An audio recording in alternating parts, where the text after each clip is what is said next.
la jeunesse de Bambey du nangu mukk Macky Sall laal Ousmane Sonko. La jeunesse de Bambey du nangu mukk Macky Sall laal Ousmane Sonko. Cey bu ko laalee. Cey bu ko laalee. Bu ko laalee la laalaake laa wax. Cey bu ko laalee.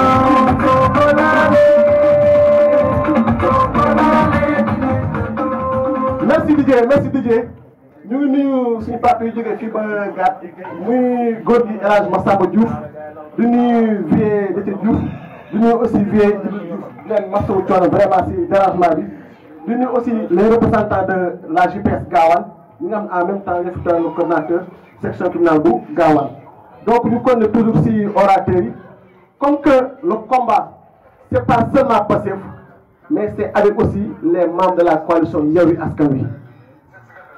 fii ñuy defee tey suñu conférence de presse bi c'est un élément de la coalition Yewwi Askan Wi moo ñu xam ne su honorable député soxna Aïssatou Mbodj nga xam ne incha allah elle nous a promis ne ba la ñuy jeexal fas yéene na fee jaar pour sànni kàddoom parce que la coalition ñëpp d'accord nañu ni la locomotive c'est le président Ousmane Sonko mais aussi les leaders de la coalition ñu am ngor lañu ñu am loyauté lañu ñu am fidélité lañu ñu am dignité lañu mooy foog ñu remercier leen lan moo tax danaa gis ba ànd nit su amee jafe-jafe nga kontaan pour nga mën ko remplacer mais ku ñëw Kër Massar dimanche bi passé tous les leaders étaient représentés ku ci nekk da nga écouter sa voyage ku nekk da nga écouter sa tournée ñëw taxaw président Ousmane Sonko na ko combat bi sa combat yow donc kon ñun waa Bambey bu ñu nangu ñu kese waa Pastef mu nekk suñu combat tous les jeunes toutes les femmes des partis de la coalition Yewwi Askan Wi ñoo di tàllal loxo parce que mbir mi nekkul mbir Ousmane Sonko kese bis bu ñu ko bàyyi ba mu réussir ko si kañ la ñuy jàllaat lu ko waral mooy def essai si Khalifa Sall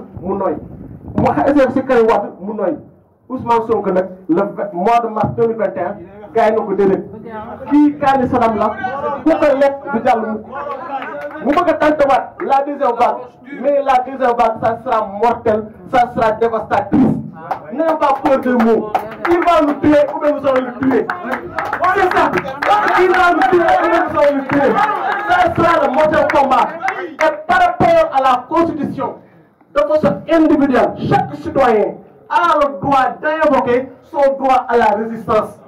Chaque Sénégalais, par rapport à la Constitution, a le droit d'invoquer son droit à la résistance. Ce n'est pas de l'appel à l'insurrection.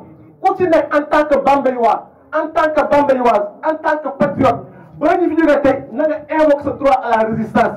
Bambé, vous êtes dans ce combat-là. Vous êtes comme nous avons parlé. Parce que Macky Sall jote ñu tàggoog moom en 2023 2024 par la force du bokk 2024 par la force Ousmane Sonko dafay bokk. Donc ñu jox kàddu gi monsieur Modou Diouf coordinateur départemental grand parti au niveau de Bambey monsieur Diouf vous avez la parole.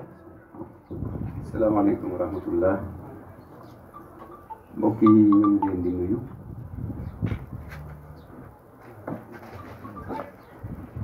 di leen ziar ñu ngi nuyu journaliste yi teew yëpp ak patriotes yi fi nekk yëpp nag ñu ngi wax ci turu grand parti teewal ko fii tey ci bés bi di wax que ne li ñuy wax ñun waa grand parti di ko waxtaane te gëm ko mooy li nga xamante ne dañ koo teg ci ndoddu Ousmane Sonko te suñu président di ko wax di El Hadji Malick Gakou chaque jour complot la loolu la gëm te moom la mës a gëm te moom lay gëm bu faw di wax ne dafa am loo xamante ne ni nag dafa war dañ Sénégal muy li nga xamante ne moom la ñu bàyyi Macky Sall di doxalee noonu ci bopp réew mi ndax dañoo gëm que ne ba mu nekkee 2012 mu jox ko bopp réew mi ba bés ni ci tey dictature lay doxalee Sénégal te dictature boobu du weesu saa yooyu dem élection yaay toog ba. Département de Bambey, membre de la coalition Yewwi Askan Wi, chers corps communaux de Pastef département de Bambey, chers militants et militantes de Pastef Bambey, chers sympathisants, chers Bambeyois, assalamu alaikum wa rahmatullah. Nous voilà réunis ce dimanche 29 janvier 2023 à l'instar des autres départements du Sénégal pour fustiger l'injustice, le harcèlement, et la persécution que subissent depuis 2014 le président Ousmane Sonko et tous ceux qui sont avec lui.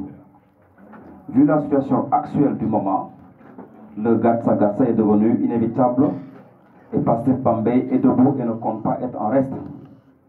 Alors pourquoi en est-on arrivé à cette situation-là de Gatsa Gatsa?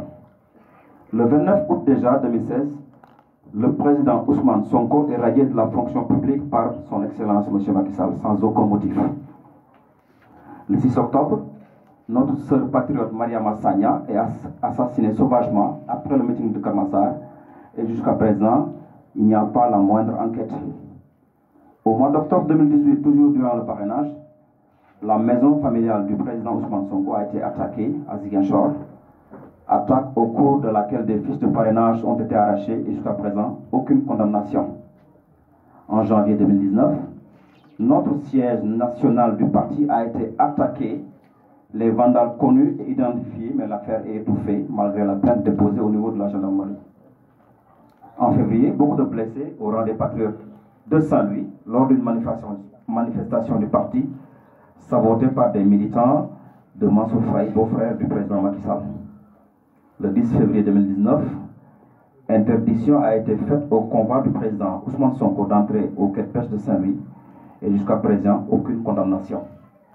Le 18 février toujours, 2019, M. Mountagassi, DG de l'APEX d'alors, avait envoyé des nervis contre le convoi du candidat président Ousmane Sonko à Aéré-Lao et cette forfaiture n'a pas connu de suite.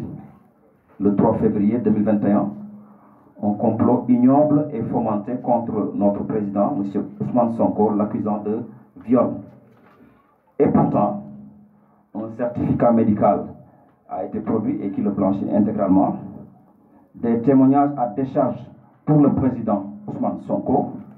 Un rapport interne de la gendarmerie qui vient attester le complot sordide dont parlait le président depuis le début.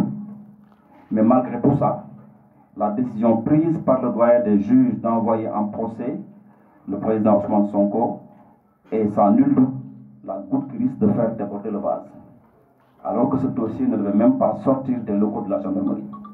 Évidemment, nous savons tous que le seul but de cette farce, de ce procès sordide, c'est d'empêcher le candidat Ousmane Sonko donc d'être le président de la République de ce pays, le Sénégal.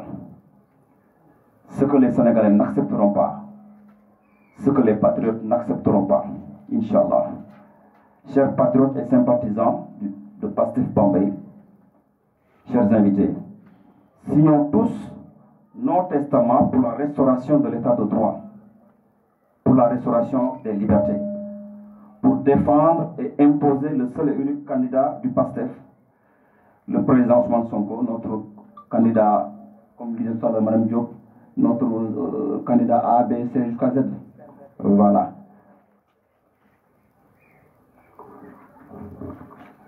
Comme disait l'autre, Wolof dafa wax ni bisu dee ku dund du gor.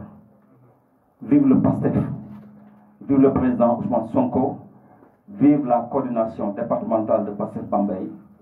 La patria o la muerte venceremos. Nous, votre attention. Merci.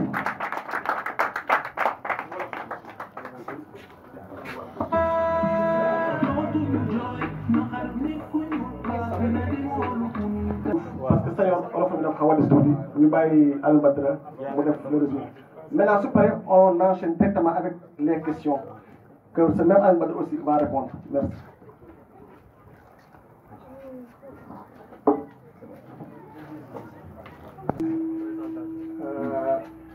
Aline Badara Diouf, comme